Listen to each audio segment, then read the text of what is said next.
The spring transfer portal window is officially open, and after the spring game on Saturday, Brian Kelly highlighted what his approach in this spring transfer portal window will be. But is it the right one?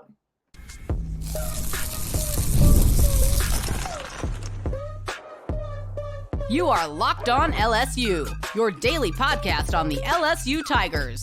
Part of the Locked On Podcast Network, your team every day.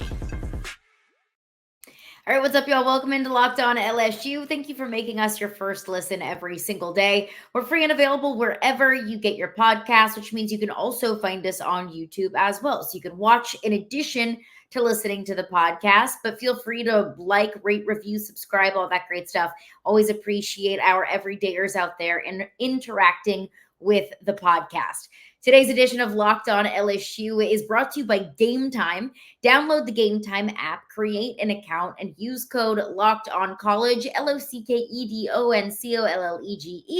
for $20 off of your first purchase. All right, let's get into it because yesterday, April 16th, was the official first day of the spring transfer portal window. There's going to be a lot of things that I'm going to break down that you probably already know, but I just want to refresh everybody listening to the podcast.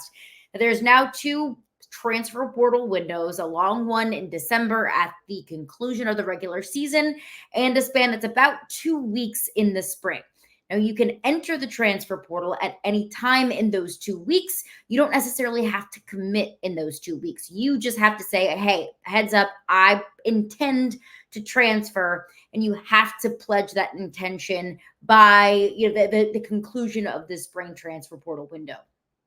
So Brian Kelly, at the end of this, in the conclusion of the spring game in his press conference, he talked about the approach that he is taking in the transfer portal in the spring. He said, the only position that we're going to target is the defensive tackle position. Now, I don't necessarily disagree with that in its entirety because I think that LSU needs to prioritize the defensive tackle position. And Brian Kelly even explained it in that same press conference. He said, look, we feel good about Jacoby and Guillory at that position, and that's really about it. Of course, I think they were probably blindsided by the departure of both Maason Smith and Mekhi Wingo. But look, they're gone. Like they're in the NFL draft. They're not coming back. You have Jacoby and Guillory that you at least feel good about. But he's the only guy in that DT room that has actual starting experience or really just any in-game experience at all at the SEC level. That's not LSU. That's not good enough. You need more. So I don't necessarily disagree with the intention of targeting D-tackle and to target D-tackle pretty aggressively. They're going to have to. But to only target defensive tackle, I think might be a mistake.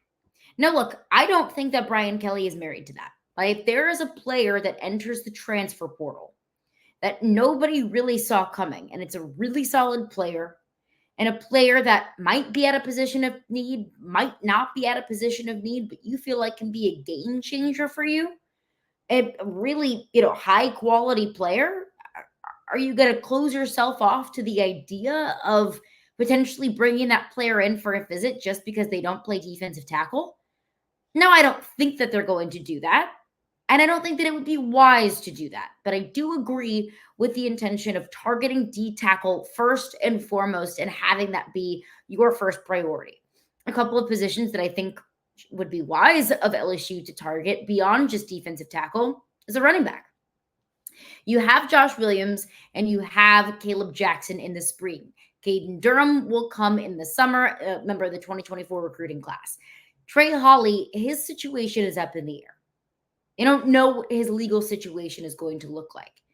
Now, Brian Kelly saying they're only going to target D-tackle leads me to believe that there's probably information about Trey Holly's legal proceedings that Brian Kelly knows that we don't know. That gives Brian Kelly and that entire coaching and recruiting staff more confidence that Trey Holly will get back into the mix in time to get back in, learn the offense. And I know he was here last season, but still to get acclimated back into game shape, back into practice, so on and so forth.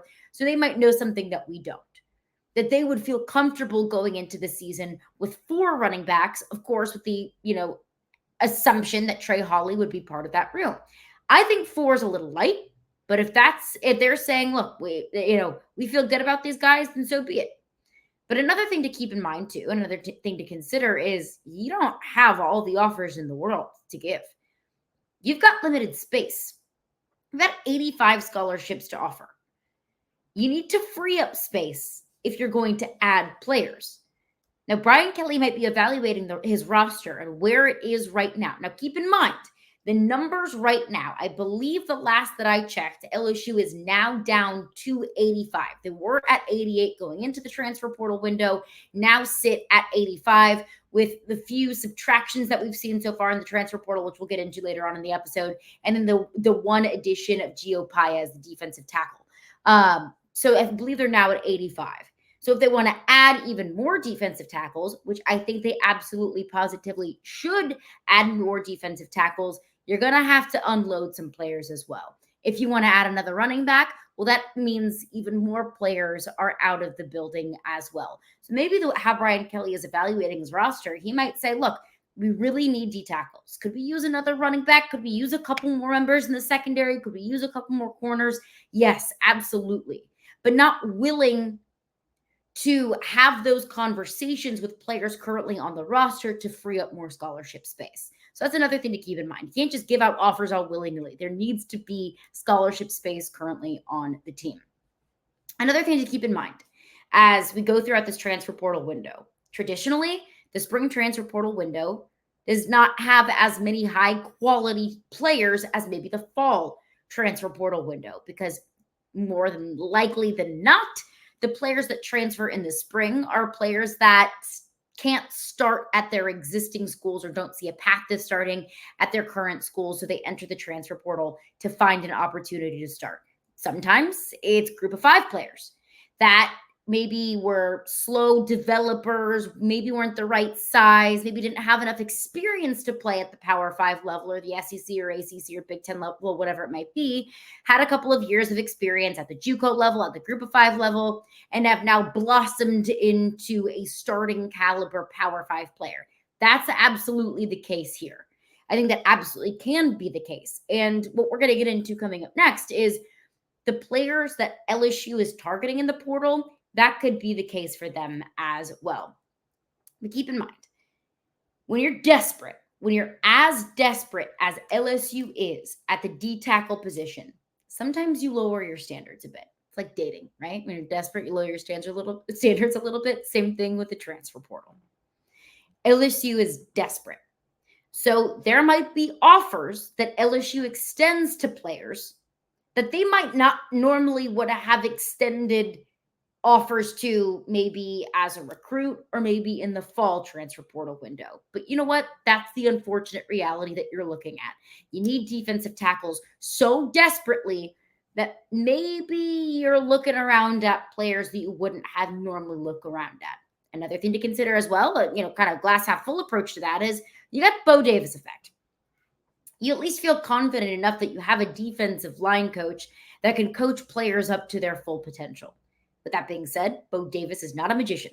He cannot wave his magic wand and turn, any old person, turn me into a starting caliber SEC defensive lineman. That's not the case. He needs talent. But if you can give him talent, he can coach it up, and I feel confident in that. But coming up next, let's get into a few portal targets that reportedly Brian Kelly and this recruiting staff is looking into in the transfer portal now that we are officially in the spring transfer portal window. And we'll get into that coming up next after just a few words from our sponsors. All right, I want to tell you about Monopoly Go. So we've all been there, either as a player or a fan. It's halftime and the scoreboard's not looking so great. We know that feeling, unfortunately. You're feeling low. You're not sure if you or your team can pull out a win. So that's when you dig deep, you lift your head up, and you say to yourself, it's time to get back in the game, pull off some bank heists, and take as much of my friends' money as I possibly can. That's right. The smash hit mobile game Monopoly Go lets you compete with your friends to get the most riches and the biggest empire. It's the Monopoly that you love, but on your phone anytime, with tons of new twists, including leaderboards to compare your progress to your buddies. There is so much to do. You can play on countless dynamic Monopoly boards. You can make your friends bankrupt by smashing their landmarks with a wrecking ball, and you can charge other players rent for your iconic properties. You can even work with your friends to crack open community chests and in tournaments to get extra rewards and climb the leaderboard. So get back out there, put on your game face, and download Monopoly Go, now free on the App Store or Google Play. All right, thanks again for making Locked On LSU your first listen every single day. We're free and available wherever you get your podcast. And of course, we're part of the Locked On Network, your team every single day. And speaking of the Locked On Network, the Locked On NFL Mock Draft is available right now. You can find the ultimate 6-episode series on Locked On NFL Draft to hear who the local experts of Locked On are picking for every single NFL franchise. There's live reactions from local college football experts and even the fantasy football angle.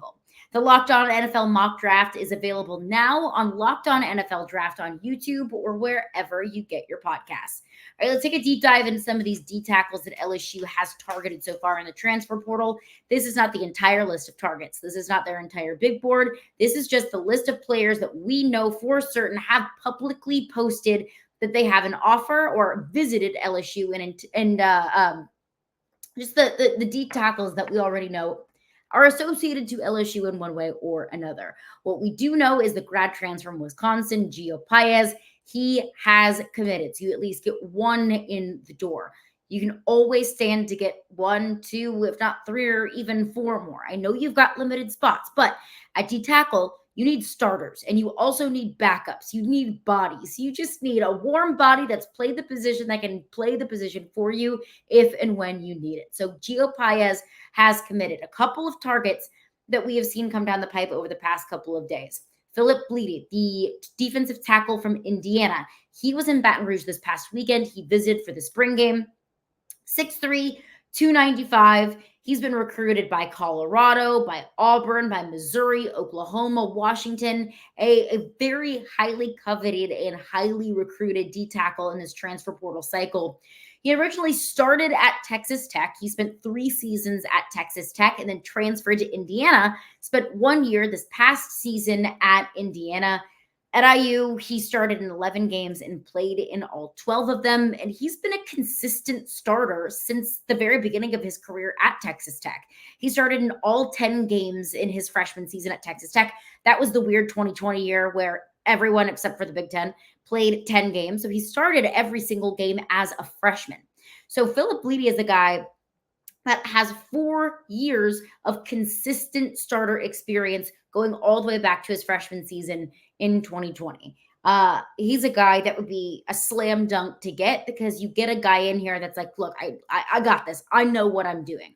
What you don't want to do in this transfer portal window is bring in a project because you don't need D tackles for 2026 and 2027. Like you can do some recruiting for that.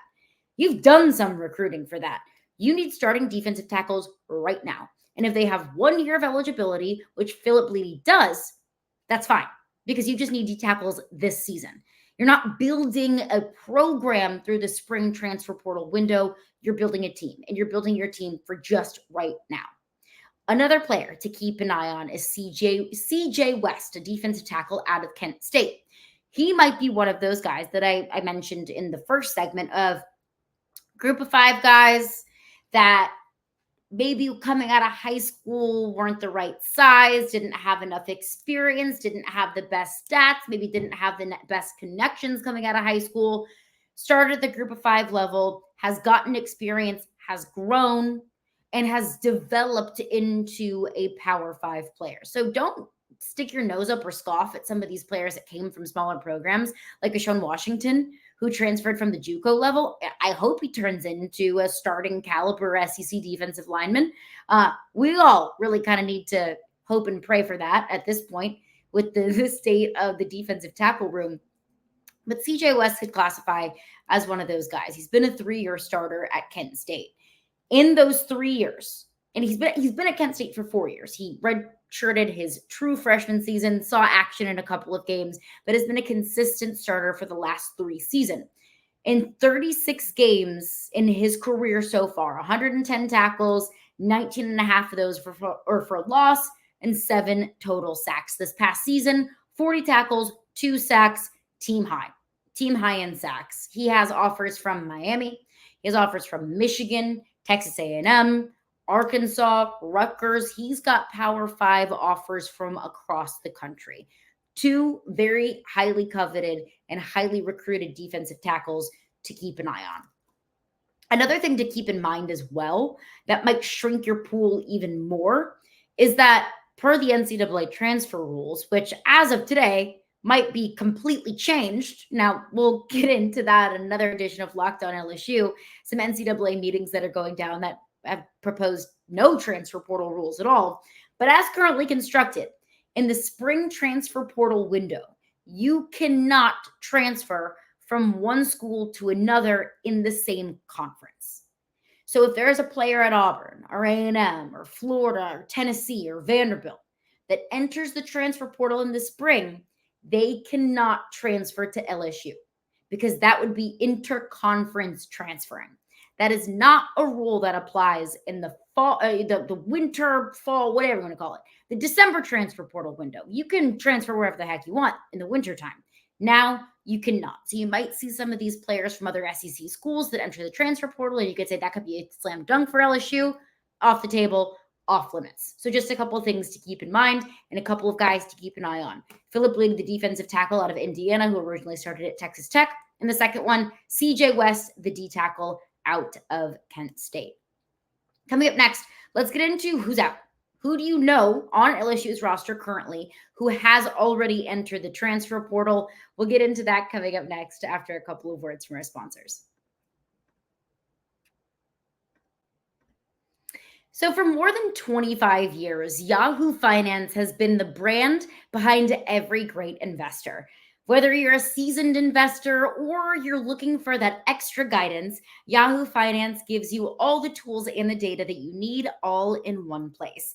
They're the #1 finance destination, producing a holistic look at the financial news cycle, including breaking news, original editorial perspectives, analyst ratings, independent research, customizable charts, and so much more. So securely link your brokerage accounts for a unified view of your wealth, including 401k and other investments. It's a comprehensive perspective, and it's what sets apart great investors. And it's how Yahoo Finance ensures that you have the insight to look at your wealth in its entirety. There's a community of over 90 million users each and every month. Their real strength is helping you on your way to financial success. I'm going to be honest with y'all. That's an intimidating thing for me. Finances and investing, it's intimidating. But Yahoo Finance makes it simple and easy to understand. For comprehensive financial news and analysis, visit the brand behind every great investor, yahoofinance.com. The #1 financial destination, that's yahoofinance.com, yahoofinance.com. All right, rolling along here, Locked On LSU. Thanks again for making us your first listen every single day. Continuing to take a look at the transfer portal. We looked at some D tackle targets for right now. Like Brian Kelly said, D tackle is the only position that they'll be targeting. Could that change? Absolutely. But what about players that are on LSU's roster that have entered the transfer portal away from LSU? At time of recording, this is Wednesday afternoon. Right now, there's only 4 players from LSU's roster that have entered the transfer portal. I guarantee you, by the time this gets uploaded and by the time you listen or watch this, again, we're available and free on your preferred podcast platform and YouTube. There's probably going to be another one. Or there might be a player that has taken their name out of the transfer portal. Things change at the drop of a hat this time of year. You're going to hear so much news. You're going to hear so much speculation. So just keep that in mind. I'm going to try and get you the most updated information possible.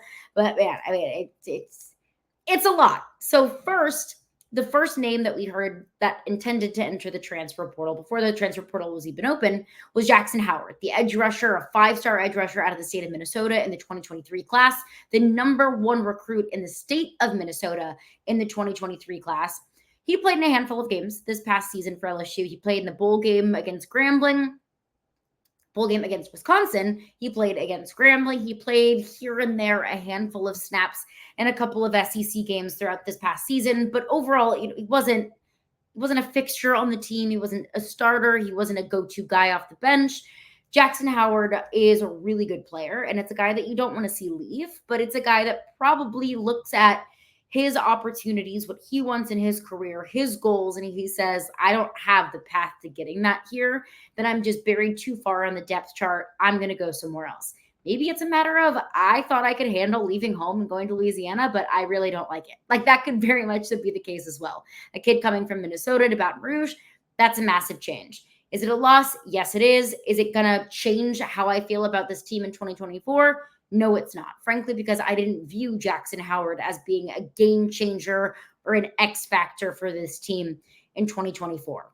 Frankly, that's kind of the theme of the players that have entered the transfer portal so far. Knock on wood, keep the fingers crossed. Things are going to change. The transfer portal just opened. It's still open for another 2 weeks, give or take. So there's going to be more names that open. But right now, as an LSU fan, you should feel really encouraged about the names that have, or really rather the names that haven't entered the transfer portal. 3 more in addition to Jackson Howard. Wide receiver Kai Prian has entered the transfer portal. He redshirted this past year. He's a 4-star wide receiver out of the New Orleans area. A huge get for Brian Kelly in last year's recruiting class. But it's the same kind of thing. Kai Prian's looking at this wide receiver room, how it's absolutely stacked, how LSU added 2 receivers in the fall transfer portal window. And he's looking around like, dang, the history would show me, at least recent history would show me, I'm not really going to get much of an opportunity until year 3 or year 4, because this wide receiver room, it is stacked and it is talented and it is deep, and a redshirt freshman isn't going to get a whole lot of opportunity. Kai Prian probably wants more opportunity. He has entered the transfer portal. Tight end Connor Gilbreth is another one that's entered the transfer portal, and another one that probably looks around at the tight ends room and is like, yeah, I don't have a shot here. I don't have an opportunity here. Obviously, Mason Taylor is going to get the starting nod every single time. And Mac Markway and Kamorian Pimpton have been the ones that have gotten, the 2 and the 3 or the backup nods before Connor Gilbreth. It's a crowded room, and it's an incredibly talented room. Same kind of theory applies here. Last one, DB Ryan Robinson Jr. He's been at LSU for the past 2 years, hasn't gotten a lot of experience. It's the same thing. So overall, my takeaways from the 4 names so far as of Wednesday afternoon that have entered their names in the transfer portal, they're not starters. They didn't see the path to being starters. Key players are sticking around. It's the players that aren't viewed as key players by us as fans, and it sounds like by the coaching staff as well.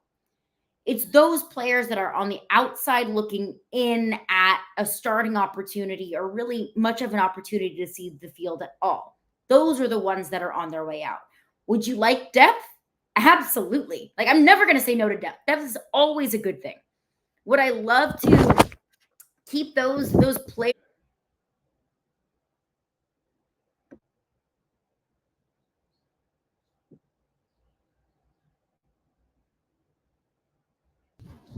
Would you like to keep those players that could be starters for you next year and 2 years and 3 years? Yes, absolutely would like to have that depth. But in this day and age, in the transfer portal world that we're living in, that's not really a realistic thing anymore. Depth like Alabama used to have in the early 2010s, even to just a few years ago, that Georgia has had over the last few years, I think that's more so a thing of the past than it is a necessity in college football these days. Because if a player doesn't see a path to starting in 1 year, 2 years, gosh, even if they stick it out for 3 years, then they're going to leave. They're going to transfer, and they're going to find some place where they can start. So I think my approach has at least had to change in terms of depth. And maybe a few years ago, I'd be looking at Jackson Howard leaving and thinking, oh my goodness, what are we going to do at edge rusher in 2025 and 2026? Now the approach is, well, you figure edge rusher out in 2025 and 2026 in those years. You need to focus in on 2024. And like I mentioned at the beginning of the show, you have to create space. You need to create scholarship space on this 2024 team to add more D tackle depth. And that is going to unfortunately come at the hand of some players entering the transfer portal. Right now, it kind of feels like best case scenario. You're creating space to add D tackle depth, and that space that you are creating is not by key players that you view as for sure starters or X factors or a massive part of your plan in 2024. So far, so good for the Tigers. But that's going to do it for me today. Thank you for making Locked On LSU your first listen every single day. We're free and available wherever you get your podcast. Coming up on tomorrow's edition of Locked On LSU, we'll get into some mailbag questions. Send those questions in. You can send them in on Twitter. You can send them in below on the YouTube page if you want to send some comments in. I'll get to any questions that you might have. Spring football, transfer portal, baseball. We've got a bunch of baseball questions that we're going to get to. All of that coming up in tomorrow's edition of Locked On LSU.